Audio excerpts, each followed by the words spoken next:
Why Windex? I don't know, it's just coincidence.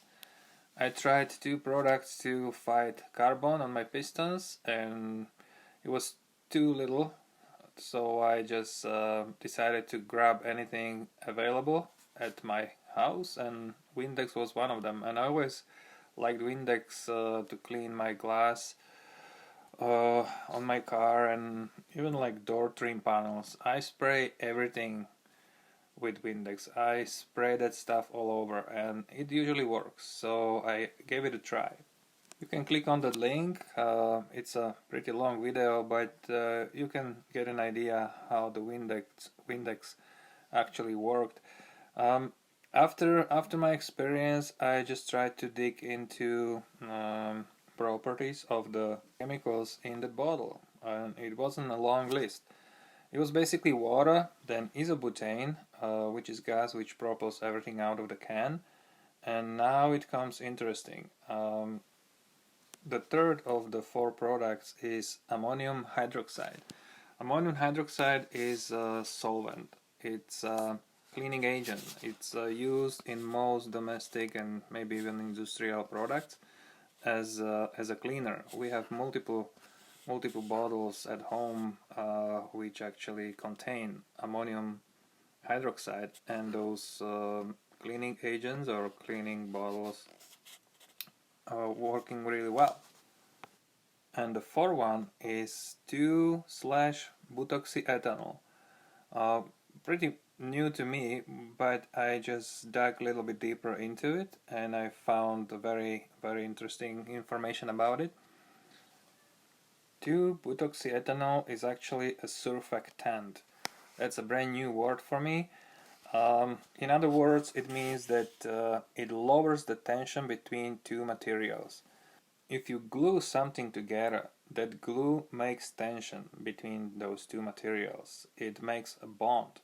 So, and surfactants, they actually lower the tension, they lower the bond, so those two materials, they don't stick together so strong as before. Then you get two products in one bottle. It's a cleaning agent and a surfactant. From my understanding, the surfactant lowers the tension, so it actually unglues those two materials, and cleaning agent wipes it off. I'm not a chemist, okay? Me and chemistry, we are not really good friends. I know very little about it. And what I wanted to do here is just show you my findings about products, cleaning agents, solvents, and stuff like that to fight carbon in our cars. Based on those two products, 2-butoxyethanol and ammonium hydroxide, I tried to find another products which actually contain those two, or at least one of them, and I found a couple. I found a couple also which actually don't contain those two products. They do contain something else, but as I said, I'm not good in chemistry. It might have the similar properties. But let's start with Windex, and I will show you the SDS safety datasheet. Always read safety datasheet. All points in safety datasheet. It will tell you everything about the product, so don't take any chances. Read safety datasheet. Let's get through this real quick. This is a Windex safety datasheet. As you can see, there are four products: ammonium hydroxide, 2-etoxybutanol, isobutane, and water. Chemical substances or products can have different names, but CAS is international system of numbering those products or marking those products with an exact number. So even if you find it under a different name and the CAS number is the same, it's the same product. Another interesting information, and very important information actually, is the content of that substance in the mixture, which you can see as a percentage. Let's move on and get to a Marvel Mystery Oil safety datasheet information. As you see, there are variations of different compounds or substances like petroleum distillates, tricresyl phosphate, orthodichlorobenzene, paradichlorobenzene. So all these benzenes I found, well, not all of them, but I found them in different products. Let's for example Stodar solvent. I used Varsol, and Varsol is 100% Stodar solvent. I mixed Varsol with the ATF, but my mixture just didn't work. Maybe because of the temperature, because the temperature is a factor, but Varsol and ATF just didn't work for me. And from my findings on the internet, MMO usually works in most cases. So these substances have a reason to be there. Who doesn't know acetone? Mr. Acetone is very well known as usually as a mix with ATF. I used acetone as a mix with MMO, and it didn't really work because I tested it in -15. I believe the temperature was a factor here. Xylene is in my test, and I cannot say it can fight carbon deposits. It can actually fight the oil sludge or oil deposits, but not the carbon deposits. Maybe in the mix with different substances it can do that, or it can just support doing it, but Xylene itself, it's not good for fighting carbon. Or I just didn't use it properly, which is probably the case.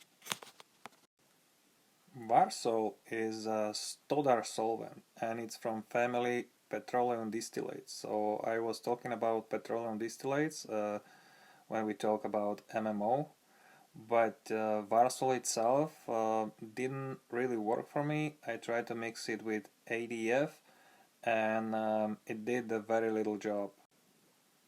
But I'm not blaming Varsol for not doing a good job, because as I said, I'm not a chemist, so I just tried to put two substances together and just didn't work. I heard a lot about Mopar combustion cleaner or combustion chamber cleaner. It contains a lot of substances, a lot. And not a surprise, there is a 2-butoxyethanol, ammonium hydroxide, Xylene, and a couple more. Like for example distillates, petroleum distillates, then diethylbenzenes and trimethylbenzenes, so it's from a benzene family, and also hydrotreated light naphthenic. If you see somewhere a naphtha, naphthenic, it's basically always the common ground here. I've never tried this Mopar cleaner myself, but I read and I watched and I learned that it works wonders. Another aka wonderful product is here AMSOIL engine flush. This product I used multiple times and it always worked very well for me. The oil I just disposed was really nasty, and before I never experienced anything like that. And again, it contains hydrotreated petroleum distillate, aliphatic petroleum distillates, and 2-butoxyethanol. Does it sound familiar to you a little bit? I will finish this up with two another good products from my understanding. One of them is a BG engine flush. As you see on this SDS sheet, it contains a lot of good things for cleaning engine or fight carbon. Naphtha, isopropyl alcohol, another naphtha, butoxyethanol, we know that, Stodar solvent, ethyl benzene, then trimethylbenzene from the benzene family, and another couple of products I really have no understanding about them, but I believe they have a reason to be there. And I heard about BG products, they work really well. I never tried them, never used them, but I will probably do some tests on the BG shortly. My last pick is KleenFlo combustion chamber cleaner. When you look at the SDS safety datasheet, you'll see that this product actually contains something very similar to BG or to Mopar chamber cleaner. It's all about probably the same chemistry, all about the same people doing the same job, but this one also contains ammonium hydroxide, which is the substance from Windex. We know it from the Windex. And you also see the 2-butoxyethanol here and Xylene. The final bottom line is I didn't want to invent the wheel again.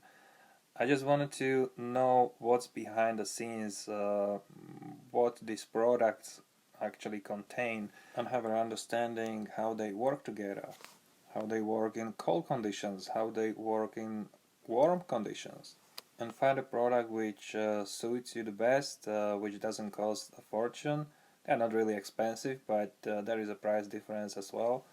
How to choose the right product, what to look for, because if you stay in front of the shelf in your auto store, there are multiple products you can choose from. And the most important thing for me is not only to know what actually works in this case, but why it works. What is the main reason that it actually works? But do your research, do your job, and choose wise. Stay safe out there and have fun.